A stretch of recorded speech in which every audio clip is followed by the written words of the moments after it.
사돈땡에 5천만 빌려와줘. 사돈도 손녀 생각하면 당연히 도와주실 거야. 제가 30이 되던 무렵 어머니의 권유로 마지못해 맞선을 보게 됐습니다. 사실 그 전까지 연애를 몇 번 해봤지만 결혼까지 생각할 만큼 마음이 맞는 사람은 없더라고요. 그러던 중 어머니 지인 소개로 만난 남자가 바로 제 남편이 되는 사람이었습니다. 첫인상은 나쁘지 않았습니다. 키도 크고 외모도 준수했으며 무엇보다 차분하고 성실해 보이는 분위기가 마음에 들었어요. 맞선 자리에서 그는 정중하게 인사를 건넸고 대화도 자연스럽게 이어졌습니다. 저는 현재 연구소에서 근무하고 있습니다. 업무가 바쁜 편이지만 그래도 가족을 소중히 여기는 사람입니다. 그의 말투는 진중했고 거짓말을 하는 것 같지 않았습니다. 저 역시 솔직하게 제 상황을 이야기했어요. 저는 어머니가 운영하시는 작은 회사 일을 돕고 있어요. 평소 일하는 걸 좋아하는 편이고 결혼 후에도 일은 계속하고 싶습니다. 그는 고개를 끄덕이며 말했습니다. 당연하죠. 요즘 시대의 여자도 커리어가 있어야죠. 저희 어머니도 사업을 하시니까 그런 부분은 잘 이해하실 겁니다. 그 말을 듣고 저는 안심이 되었습니다. 시어머니도 사업을 하신다니 워킹맘에 대한 이해도가 높을 것 같았어요. 양가 부모님이 만난 그날도 웃음이 오가는 무난한 자리였습니다. 시어머니는 품위 있는 옷차림에 세련된 말투를 가진 분이었죠. 우리 며느리 정말 똑똑해 보이네요. 요즘 같은 시대에 능력 있는 여자가 최고죠. 시어머니는 제 손을 잡으며 환하게 웃었습니다. 옆에 계시던 저희 어머니도 미소를 지으셨지만 왠지 모르게 그 미소가 완전히 편해 보이지는 않더라고요. 집으로 돌아오는 길에 어머니가 조심스럽게 말씀하셨습니다. 지영아, 시댁 분위기는 좋아 보이는데 저 시어머니 인상이 좀 날카롭더라. 너무 믿지는 말고 조심해. 엄마 괜찮아요. 저도 이제 어른이고 알아서 잘할 수 있어요. 저는 어머니의 걱정을 가볍게 넘겼습니다. 당시에는 정말 모든 것이 순조로워 보였으니까요. 결혼 준비는 빠르게 진행되었습니다. 양가 모두 경제적으로 여유가 있었기 때문에 예식장, 신혼집, 예물 준비 등 모든 것이 수월하게 흘러갔어요. 시댁에서도 성의를 보여주었고 친정에서도 딸이 서운하지 않도록 넉넉하게 준비해 주셨습니다. 결혼식 날 시어머니는 하객들에게 자랑스럽게 말씀하셨어요. 우리 며느리 정말 훌륭한 집안 출신이에요. 사돈이 사업을 크게 하시는 분이라 우리 아들이 결혼 잘했다니까요. 그 말을 들으며 저는 뿌듯함을 느꼈습니다. 시어머니가 저희 집을 인정해 주시는 것 같아서 기분이 좋았어요. 신혼생활은 평화로웠습니다. 남편은 조용하고 차분한 성격이라 크게 다툴 일도 없었고 직장 생활도 성실하게 잘하는 사람이었죠. 시댁과의 거리도 적당했고 시부모님도 자주 간섭하지 않으셨습니다. 결혼한 지 6개월쯤 되었을 때 저는 임신 소식을 알게 되었어요. 남편에게 먼저 말했을 때 그의 표정이 환해지는 걸 볼 수 있었습니다. 정말 우리한테 아기가 생겼어? 병원에서 확인했어. 8주 정도 됐대. 남편은 저를 꼭 안아주었고 그날 저녁 시댁에 전화를 걸었습니다. 전화기 너머로 시어머니의 기뻐하는 목소리가 들려왔어요. 어머, 우리 지영이 고생 많겠네. 몸조리 잘하고 뭐 필요한 거 있으면 언제든 말해. 모든 것이 완벽해 보였습니다. 다행히 임신 기간 동안 입덧도 심하지 않았고 남편도 옆에서 잘 챙겨주더라고요. 시어머니도 가끔 전화로 안부를 물으셨고 친정어머니는 거의 매일 연락하시며 제 건강을 걱정해 주셨습니다. 몇 달 후에 건강한 딸아이를 낳았고 아이의 이름은 지우로 지었습니다. 남편은 분만실 밖에서 기다리고 있었고 아이를 처음 본 순간 눈시울이 붉어졌어요. 저는 행복했습니다. 건강한 아이를 낳았고 남편도 좋아하고 모든 게 제자리에 있는 것 같았어요. 하지만 산후조리원에서 시어머니가 방문했을 때 미묘한 변화를 느낄 수 있었습니다. 시어머니는 아기를 보며 웃었지만 그 웃음이 처음 보았던 환한 미소와는 달랐습니다. 우리 지우 정말 예쁘네. 근데 아들이었으면 더 좋았을 텐데. 그 말은 농담처럼 가볍게 던져졌지만 제 가슴에는 묵직하게 박혔습니다. 남편은 옆에서 어색하게 웃으며 아무 말도 하지 않았어요. 요즘은 아들, 딸 구분 안 하잖아요. 제가 조심스럽게 말하자 시어머니는 손을 흔들며 말했습니다. 그래도 우리 집안은 아들이 이어야 하는데. 뭐 젊으니까 또 나오면 되지. 그 순간 저는 뭔가 잘못되어 가고 있다는 걸 느꼈습니다. 산후조리를 마치고 집으로 돌아온 후에도 시어머니의 태도는 미묘하게 변해 있었어요. 예전처럼 자주 연락이 오지도 않았고 손녀에게 관심을 보이는 것도 의무적으로 느껴졌습니다. 그때는 몰랐습니다. 이것이 시작일 뿐이라는 것을. 앞으로 펼쳐질 일들이 제 인생을 완전히 뒤바꿔 놓을 거라는 것을 말이죠. 저는 그저 딸을 키우며 평범한 엄마로 살아가고 싶었을 뿐인데 시댁은 이미 다른 계산을 하고 있었습니다. 딸 지우가 100일을 맞이할 무렵 시댁의 태도는 점점 더 노골적으로 변해갔습니다. 100일상을 준비하는 과정에서 시어머니는 예전과 다른 모습을 보이셨어요. 100일은 그냥 간단하게 너희끼리 밥이나 먹으면 되지. 요즘은 다들 그렇게 한다더라. 전화 너머 시어머니의 목소리는 무심했습니다. 반면 친정 어머니는 손녀의 100일을 성대하게 치르고 싶어 하셨습니다. 지영아, 우리 지우 100일상은 엄마가 준비할게. 네가 고생했는데 이것도 못 해주면 섭섭하지. 어머니는 정성스럽게 100일상을 준비해 주셨고 음식부터 선물까지 모든 것을 챙겨주셨습니다. 100일 잔칫날에 시댁 식구들은 늦게 도착했고 시어머니는 자리에 앉자마자 한숨을 내쉬며 말했어요.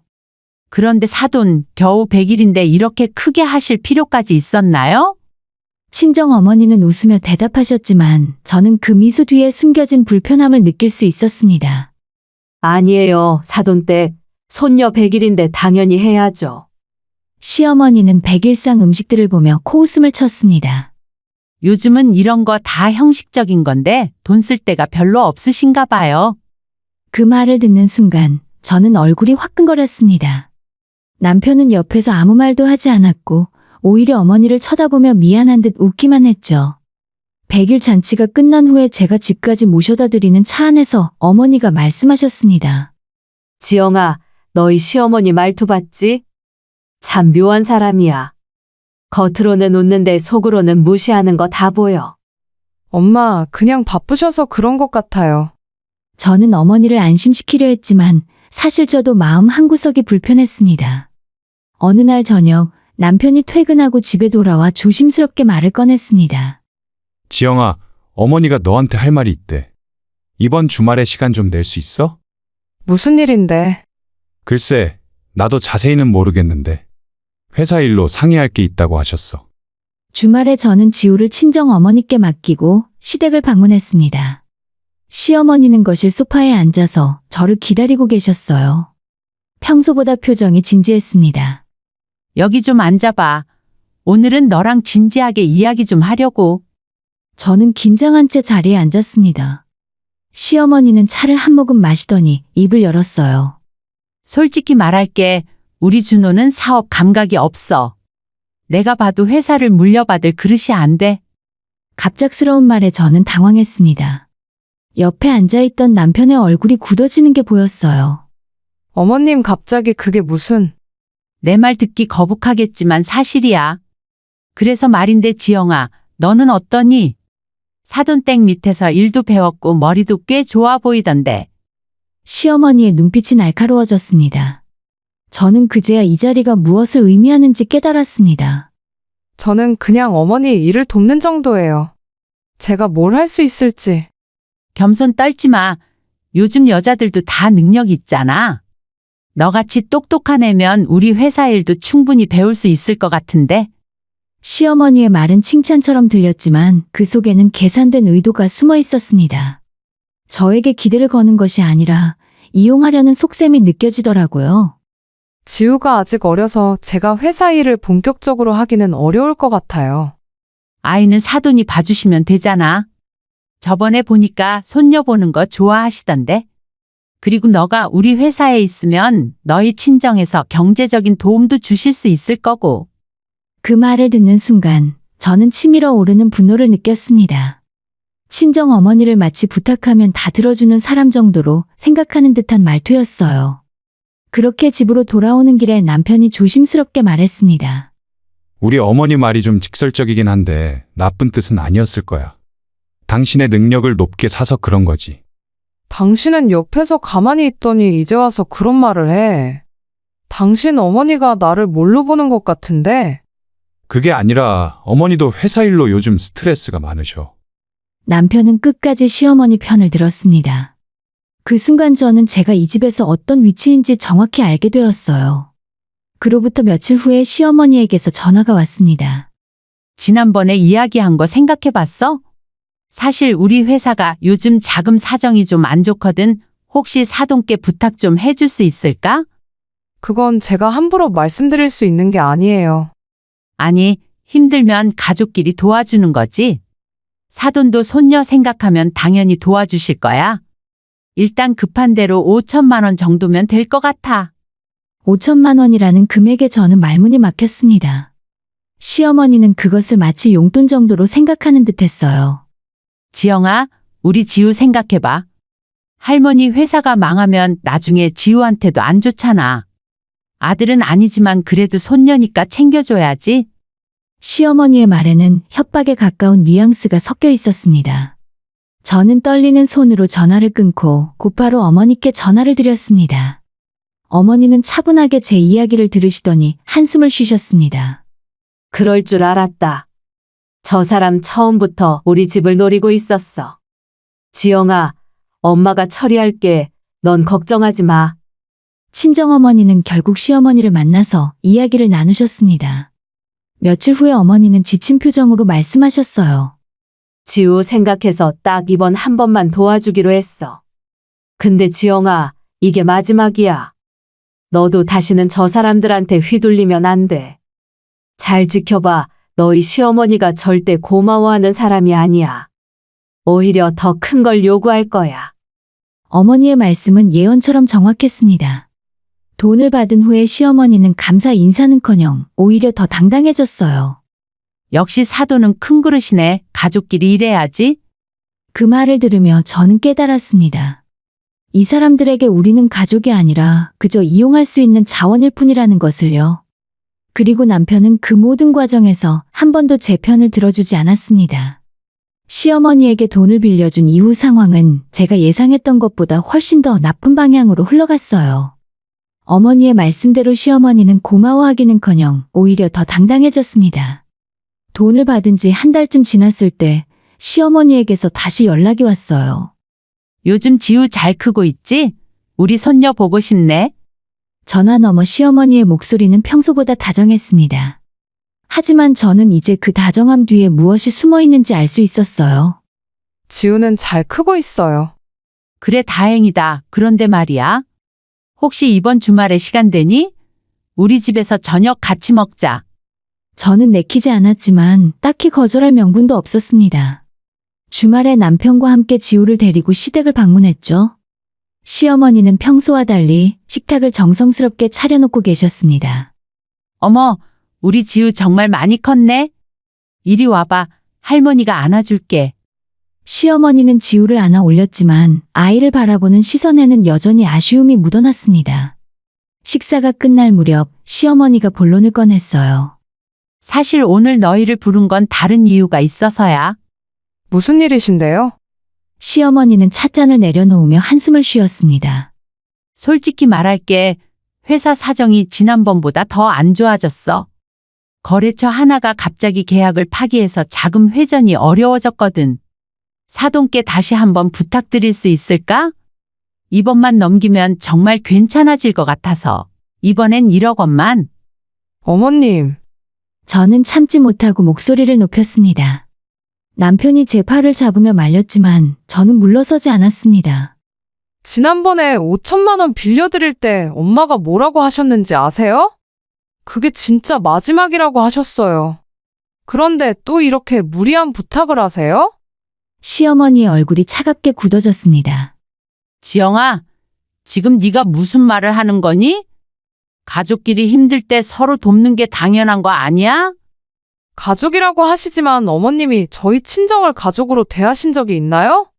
그냥 필요할 때만 찾으시잖아요. 뭐야, 이게 무슨 소리야? 아들, 네 마누라 좀 어떻게 해봐.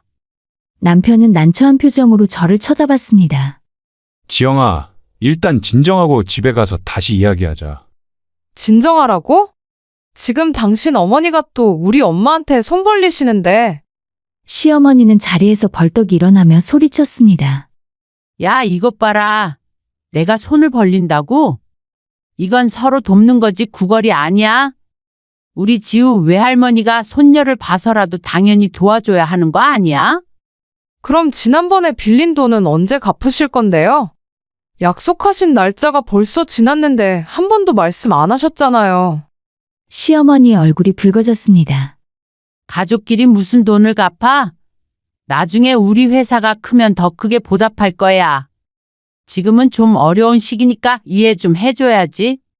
저는 허탈한 웃음이 나왔습니다. 이 사람은 처음부터 갚을 생각이 없었던 거죠. 그날 이후 저는 친정 어머니께 모든 상황을 말씀드렸습니다. 어머니는 예상했다는 듯 고개를 끄덕이셨어요. 엄마가 뭐라고 했어? 저 사람들은 절대 변하지 않는다고 했지? 엄마 정말 미안해요. 제가 사람을 제대로 보지 못해서요. 아니야, 네 잘못이 아니야. 근데 지영아, 이제 진짜로 정신 차려야 해. 저 사람들은 우리를 호구로 보고 있어. 며칠 후에 시어머니에게서 다시 전화가 왔습니다. 이번에는 남편을 통해서였죠. 지영아, 어머니가 장모님께 직접 전화드리겠대. 뭐라고? 직접? 어머니 말씀이 너는 아직 어려서 어른들 사정을 이해 못한다고. 그래서 장모님께 직접 말씀드리는 게 낫다고 하셔. 저는 황급히 어머니께 전화를 드렸습니다. 엄마, 시어머니가 엄마한테 직접 전화하신다는데? 알았어, 엄마가 받을게. 걱정하지 마. 다음 날 어머니는 시어머니와 직접 통화를 하셨습니다.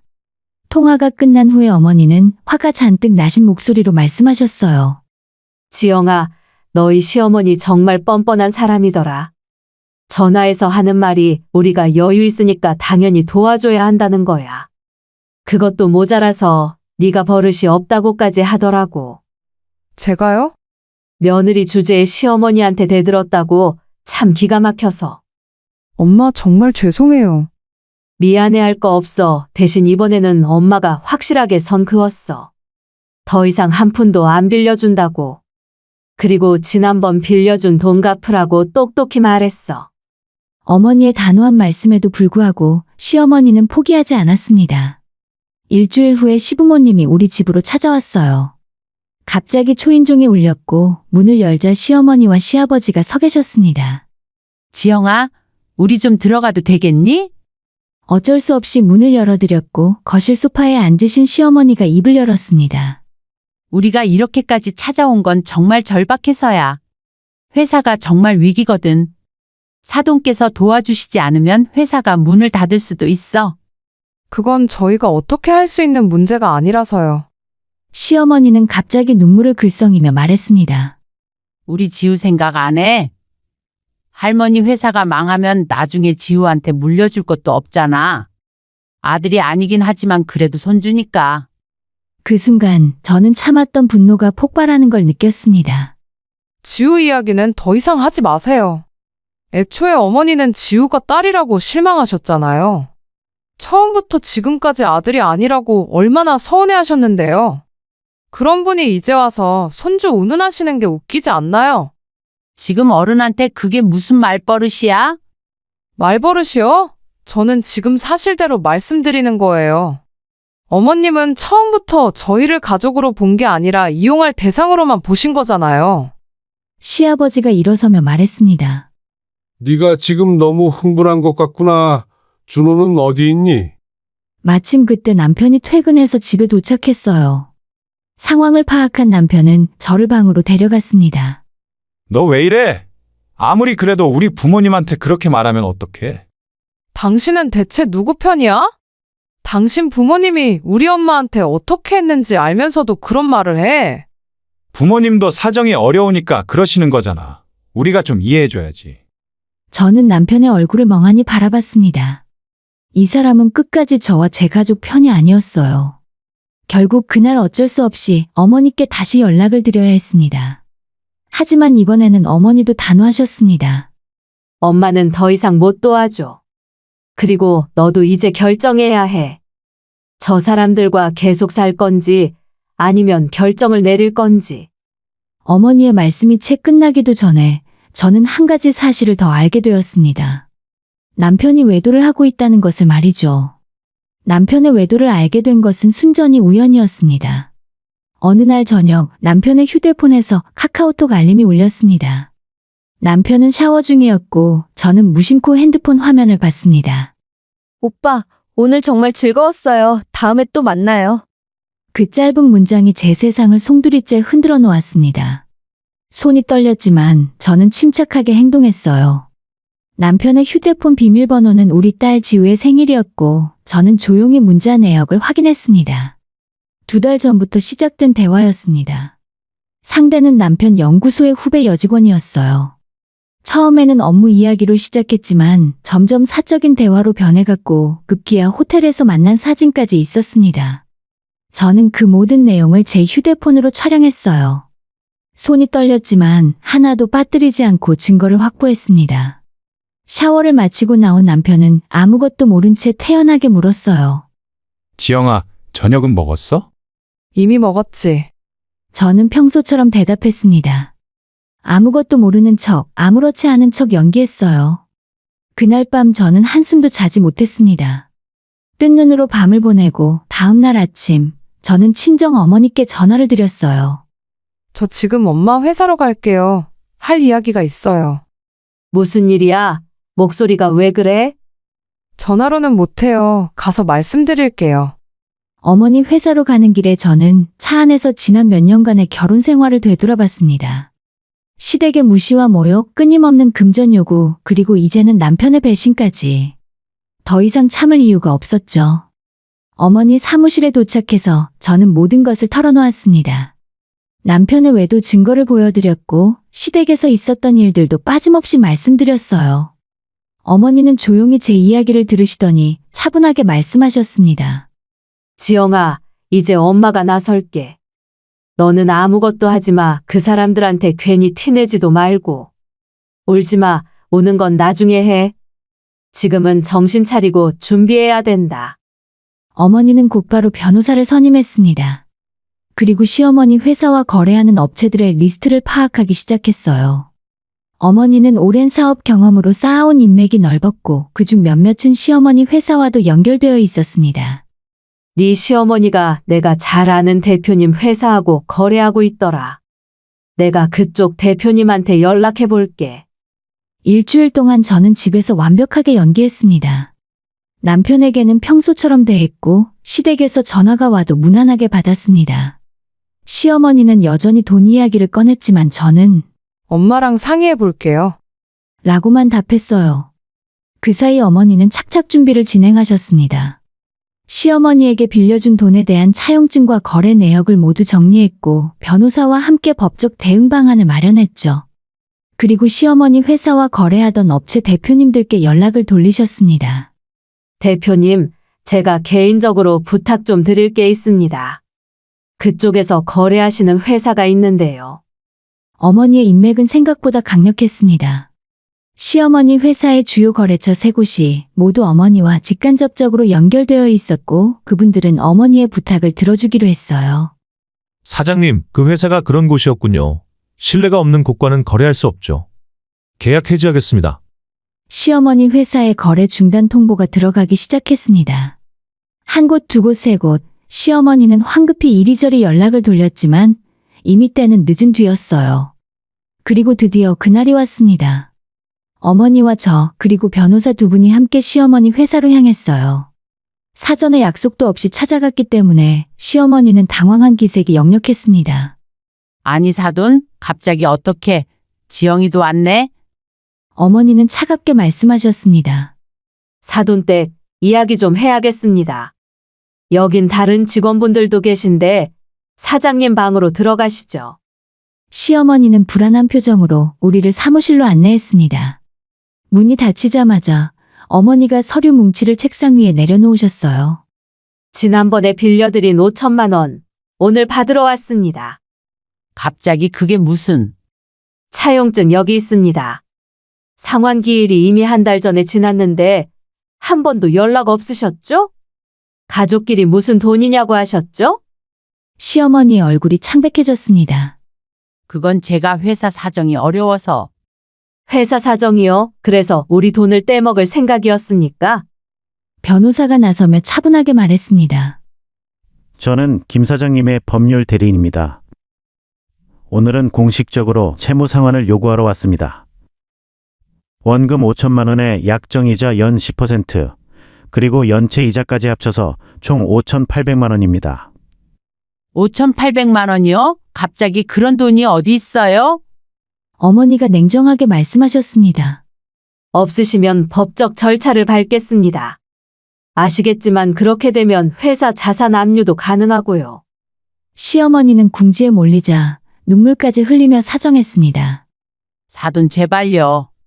우리 회사가 지금 너무 힘듭니다. 조금만 시간을 주시면. 시간이요? 이미 충분히 드렸습니다. 그런데 사돈댁은 우리를 호구로 보셨죠? 저도 끼어들었습니다. 어머님, 제 딸이 아들이 아니라고 실망하셨죠? 우리 가족을 무시하셨죠? 이제 그 대가를 치르셔야죠. 시어머니가 떨리는 목소리로 물었습니다. 너 지금 이게 뭐 하는 짓이야? 제가 뭘 하는 거냐고요? 당연한 걸 하는 거죠. 빌린 돈 받는 거요. 저는 가방에서 서류 한 뭉치를 꺼냈습니다. 남편의 외도 증거예요. 이것도 함께 법정에 제출할 겁니다. 시어머니의 눈이 커졌습니다. 뭐라고? 준호가 외도를? 네, 증거 확실해요. 호텔 영수증, 문자 내역, 사진까지 다 있어요. 그 순간 시어머니는 주저앉았습니다. 어머니는 마지막으로 말씀하셨습니다. 딱 일주일 드리겠습니다. 일주일 안에 돈 갚으시고 우리 지영이랑 아드님 이혼에 합의하세요. 안 그러면 법정에서 봅시다. 우리는 시어머니를 그 자리에 남겨두고 나왔습니다. 회사 밖으로 나오는 순간 저는 처음으로 후련함을 느꼈어요. 복수는 이제 겨우 시작이었습니다. 시어머니 회사를 나온 후에 저는 곧바로 집으로 향했어요. 남편은 아직 퇴근 전이었고 저는 그 시간을 이용해서 제 짐과 딸의 물건들을 챙겼습니다. 필요한 것만 간단히 정리해서 친정으로 옮겼어요. 남편이 퇴근해서 집에 도착했을 때 저는 이미 거실 소파에 앉아서 그를 기다리고 있었습니다. 지우는 친정 어머니께 맡긴 상태였죠. 왜 이렇게 일찍 와 있어? 지우는? 이리 와서 앉아. 제 차가운 목소리에 남편의 표정이 굳어졌습니다. 무슨 일이야? 혹시 어머니한테 무슨 일 있었어? 당신 어머니 걱정은 나중에 하시고 일단 이거부터 봐. 저는 테이블 위에 외도 증거 사진들을 쫙 펼쳐놓았습니다. 호텔 입구에서 찍힌 사진, 손을 잡고 걷는 사진, 친밀한 문자 내역까지. 남편의 얼굴이 순식간에 하얗게 변했습니다. 변명은 듣고 싶지 않아. 이미 변호사 선임했고 이혼 소송 준비 다 됐어. 잠깐만, 이거 오해야. 그냥 후배가. 호텔까지 같이 가는 게 오해야? 카톡 문자에서 오빠 사랑해라고 하는 게 오해냐고. 남편은 말문이 막혔고 대신 그는 제 앞에 무릎을 꿇으며 제 손을 잡으려 했습니다. 내가 정신이 나갔었어. 다시는 안 그럴게. 저는 손을 뿌리치며 일어섰습니다. 이제 와서 미안하다고? 당신이 당신 어머니 편만 들 때나 우리 엄마를 무시할 때 나는 얼마나 외로웠는지 알아? 그런 당신이 다른 여자한테는 따뜻하게 대했다는 게 더 화가 나. 지영아, 그리고 오늘 당신 어머니 회사에 다녀왔어. 우리 엄마랑 변호사 대동하고 빌려준 돈 받으러. 남편의 눈이 튀어나올 정도로 커졌습니다. 뭐? 어머니한테? 당신 어머니 앞으로 일주일 안에 5,800만 원 갚아야 해. 못 갚으면 회사 자산 압류될 거고. 그게 무슨 짓이야? 우리 어머니 회사 망하게 하려고? 저는 차갑게 웃었습니다. 당신네 가족이 우리한테 한 짓은 생각 안 하고 이제 와서 피해자인 척 하지 마. 이혼 서류는 변호사 통해서 보낼 거야. 아이 양육권은 당연히 내가 갖고. 안 돼.